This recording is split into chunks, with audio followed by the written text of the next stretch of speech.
বিহার দখলের পর বাংলা দখলের জন্য কার্যত এই মুহূর্তে মরিয়া বঙ্গ বিজেপি এবং বঙ্গ বিজেপির সদর দপ্তরের সামনে রীতিমতো সেলিব্রেশনের মুড। একদিকে প্রধানমন্ত্রী নরেন্দ্র মোদীর রেপ্লিকা, তাতে রয়েছে লাড্ডু এবং তার নিচেই রয়েছে শ্রমিক ভট্টাচার্যের ছবি। স্পষ্টতই একেবারে স্পষ্ট বার্তা, বিহার বিজয়ের পর বাংলা এবার ঠেলা সামলা। রীতিমতো আবির এবং বাজি, আতশবাজি, শব্দবাজি নিয়ে বিজেপি দপ্তরের সামনে একেবারে হর হর মোদি, ঘর ঘর মোদি স্লোগান দিয়ে বিজেপি কর্মীরা একেবারে উচ্ছ্বসিত।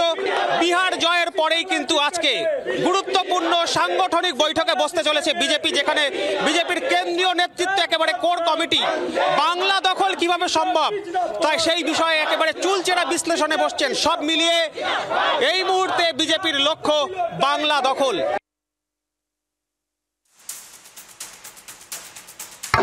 এনডিএ জোটের ব্যাপক ফলাফল এবং তার জেরে কিন্তু যেমনটা ছবি উঠে আসছে তার প্রভাব এই রাজ্যে, এবং যে ছবি দেখাবো যে দমদমে সকাল থেকেই কিন্তু বিজেপি সমর্থক যারা রয়েছে তারা কিন্তু 5000-এরও বেশি লাড্ডু বিলি করেছে এবং এই মুহূর্তে যেমনটা ছবি উঠে আসছে ঢাক ঢোল সহযোগে তারা কিন্তু লাড্ডু বিলি তলা থেকে ধরে নরেন্দ্র মোদীর পোস্টার এবং সেখানে লাড্ডু বিলি হচ্ছে এবং তার পাশাপাশি যেমনটা দেখা যায় যে আবির খেলা। বিহারে আজকে যে ট্রেন্ড দেখা যাচ্ছে 200 পার করে গেছে আমাদের কাছে যা খবর আছে, এবং এই বিহারের জনগণ যেটা বুঝেছে সেটা কিন্তু আগামী দিন পশ্চিমবঙ্গের জনগণও সেটাই বুঝতে পারবে এবং তারা বুঝেও গেছে।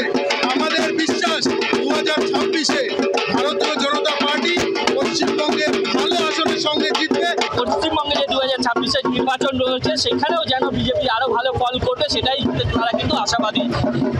দমদম থেকে সৌমেন ভট্টাচার্য, জি 24 ঘন্টা। বাংলার আওয়াজ, বাঙালির আবেগ, জি 24 ঘন্টা।